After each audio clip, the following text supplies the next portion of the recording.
1 o'clock. Dapat ito, tanghalian namin. Magtatry akong magluto ng putsero na natutunan ko kay Empoy's Journey. Try ko lang ha. At alam ko masarap ang putsero. Mga kamars, naalala kong kumari ko. Mare, pagpapatuloy ko yung vlog mo. Eto, baka maiyak ako. Eto, Mare, lulutuin ko ng putsero. Alam mo to, kaya lang wala ka na. Kaya pag-aaralan ko, kay Empoy's Journey. Wala akong mapagtanungan kasi. Lagyan na muna natin ng mantika. Too much mantika na yata. And then, lagyan natin ng margarine.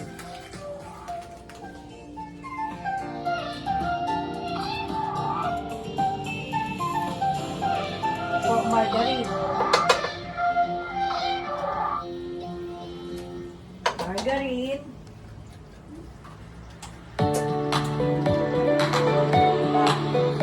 Mga kamars, papakita ko lang po yung mga ingredient ng putsero. Ito po siya.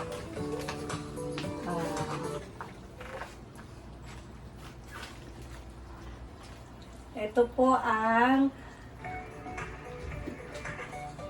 what's the name?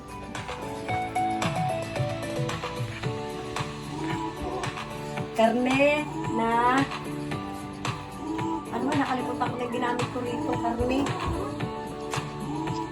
pork chop na karne. Ang gagawin nyo po rito, ilalaga nyo muna na may asin at paminta. Ilaga nyo hanggang sa lumambot, and then pagkatapos po papalamigin, then bago iprito. Pag naiprito na po natin, saka po natin igigisa na natin. Ito po ang mantika, margarine. Lalagyan po natin ng hindi ko pa po pala napakita sa inyo yung mga ingredients. Ito pa po patatas, carrots, at saka saging na saba. Ipipirito nyo na rin po. Tapos itong garbanzos, pwede pong pichay bagyo, pwede din pong cabbage, tapos po beans, tomato sauce, ketchup, asukal, depende sa inyo kung ano gusto nyo gamitin asukal. Ako po asukal na pula, margarine yung panggisa, and then sabaw ng pineapple juice, and then yung kaldo na pinaglagaan ng baboy, mantika, bawang, sibuyas. Mag-start na po tayo.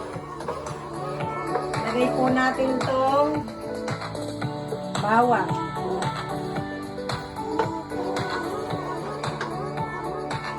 Bawang po. Medyo lakasan na po natin ng konti. Bawang po, and then sibuyas.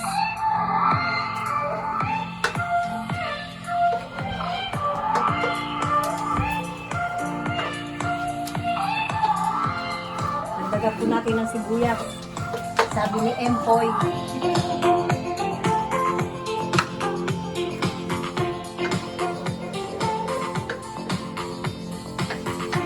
Pinapanood ko po kasi si Empoy sa mga pinagluluto niya. Kaya marami po akong natututunan sa kanya.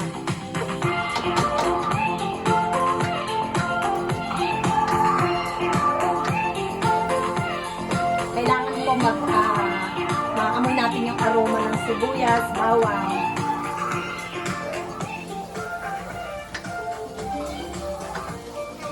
Then, lagay po natin ang tomato sauce. Pa-aroma muna po natin para mag-form yung bawang.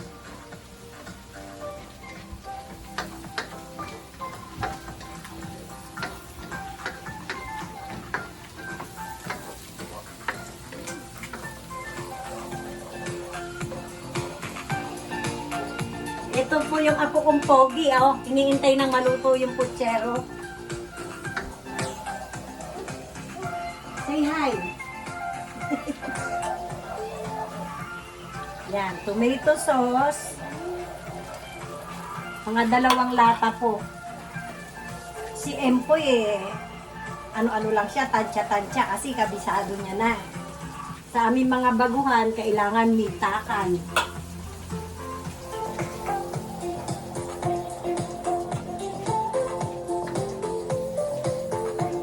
Kailangan paamuyin muna natin yung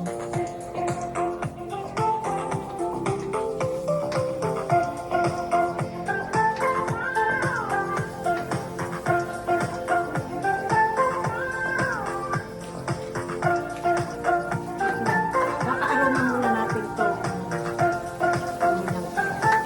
Then, lagay na po natin to. Baboy. Nasabay na po natin ang carrots, patatas, at saging na saba. Saging na saba po yun, ha? And then, garbanzos. Nilalagyan po ito ng Hans pork and beans, kaya lang hindi na po ako nakabili. Pero, next time, bibili po ako noon. Kasi dito sa US, hindi ko alam kung merong nabibiling Hans pork and beans. And then, ketchup, banana. Banana ketchup.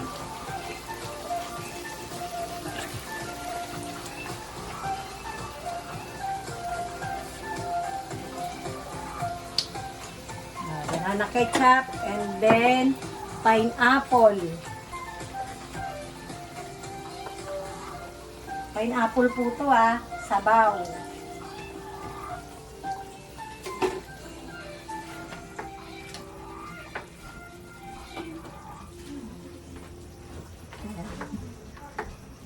Lalagyan po natin siya ng asukal. Teka muna, tatakalin ko po yung asukal, baka po maging... Lalagyan ko muna po ng 2 kutsara. Okay na po yun. Isa pa. Isa pa po, lagyan natin, baka tumabang.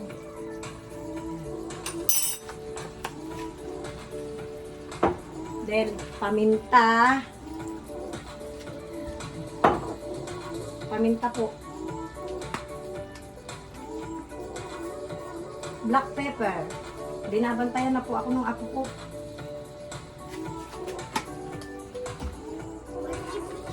And then, lalagyan po natin ng kaldo. Yung kaldo pong sinasabi, pinagpakuluan po ng baboy.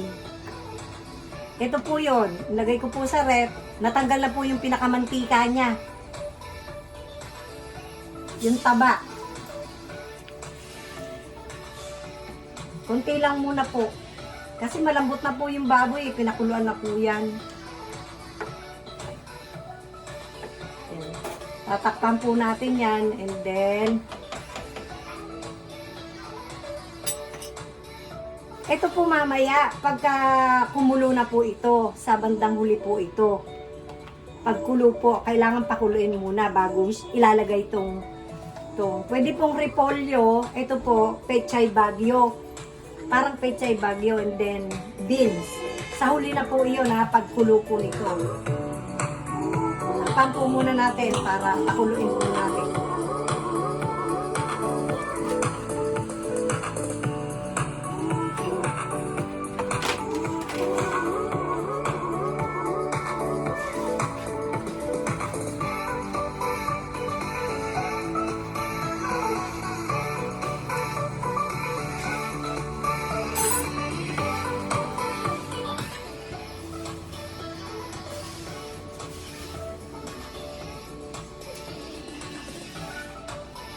Kailangan po, pakuluin muna po natin to bago po ilalagay iyon.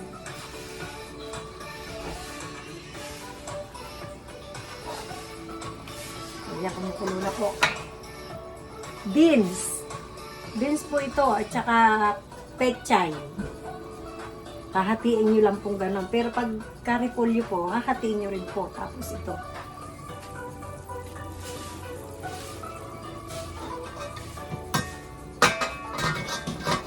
Pakuluin po muna natin.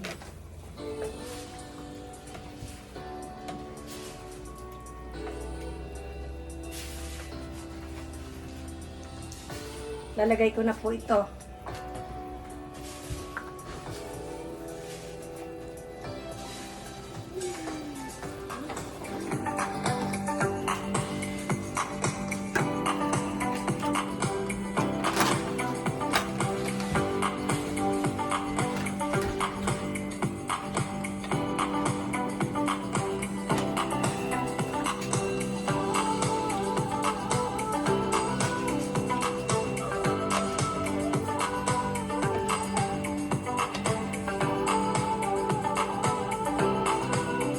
Kailangan po mabulo siya. Hinahalo ko lang po. Para medyo maluto naman yung beans.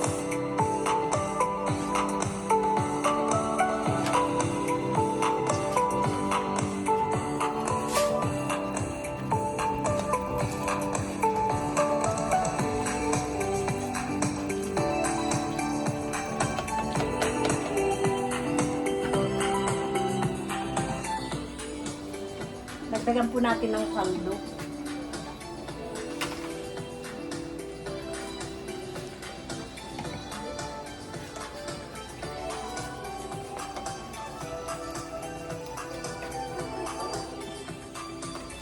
Ganyan po. Pag kumulo na po yan, luto na po yun.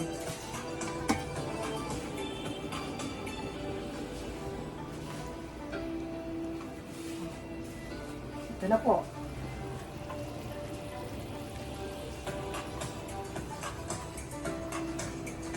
Yan po, natutunan kay Empoy's Journey.